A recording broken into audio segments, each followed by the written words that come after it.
দর্শক এই মুহূর্তে ধানমন্ডি এলাকায় আছেন সহকর্মী ইলিয়াস মাদবর, যুক্ত হচ্ছে তার সাথে। ইলিয়াস, ধানমন্ডি সহ রাজধানীর আইন শৃঙ্খলা পরিস্থিতি নিয়ে কি খবর আছে আপনার কাছে, জানাবেন আমাদের।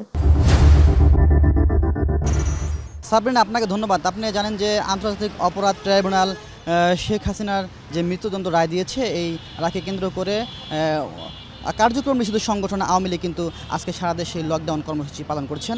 আমরা দেখেছি রাজধানীর বিভিন্ন জায়গায় ঘুরে সেই লকডাউনের কর্মসূচির তেমন কোনো প্রভাব পড়েনি। সাধারণ মানুষ বলেছে যে গতকালকে গাড়িগুলি একটু কম চললেও আজকে কিন্তু স্বাভাবিক অবস্থায় রয়েছে গণপরিবহন সহ প্রাইভেট যানবাহনগুলো। এদিকে আপনি জানেন যে গতকালকে যে রায় ঘোষণা করেছে, এই রায়কে কিন্তু প্রত্যাখ্যান করেছে আওয়ামী লীগ। অন্যদিকে কিন্তু বিএনপি, জামাত সহ যে অন্যান্য দলগুলো কিন্তু এটাকে এই রায়কে স্বাগত জানিয়েছে। এছাড়া কিন্তু বিভিন্ন জায়গায় আমরা দেখেছি যে মিষ্টি বিতরণ করা হয়েছে। এদিকে আপনি জানেন যে গতকাল ধানমন্ডি 32 নম্বরে কিন্তু এক্সকাভেট নিয়ে এগুতে চাইলে ছাত্র জনতাকে ঠেকাতে সেনাবাহিনী ও পুলিশ লাঠিপেটা করে। এতে ক্ষুব্ধ ছাত্র জনতা লাঠি ইট পাটকেল নিক্ষেপ শুরু করে। পরে ধাওয়া পাল্টা ধাওয়া, পুরো এলাকায় কিন্তু থমথমে অবস্থা বিরাজ করে।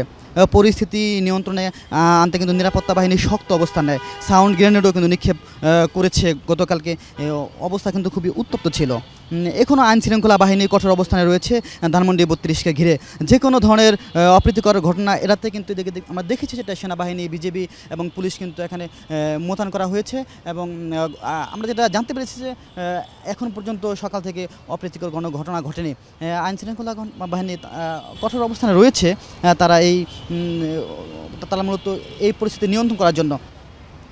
এছাড়া আমরা যেটা দেখেছি রাজধানীতে যে গণপরিবহন যেভাবে চলতেছে, এতে সাধারণ মানুষ যেটা বলছে যে লকডাউনের যেই প্রভাব, এতে জনজীবনে কোনো প্রভাব পড়েনি এবং সাধারণ মানুষ বলছে যে তাদের মধ্যে কোনো ভীতি কাজ করছে না। এই ছিল রাজধানীর ধানমন্ডির 32 নম্বর থেকে আমার কাছে সর্বশেষ। সাবরিনা। ইলিয়াস, আপনাকে ধন্যবাদ। দর্শক, শেখ হাসিনার রায়কে কেন্দ্র করে আওয়ামী লীগের ডাকা লকডাউনের সর্বশেষ খবর জানাচ্ছিলেন আমাদের প্রতিনিধি ইলিয়াস মাদবর।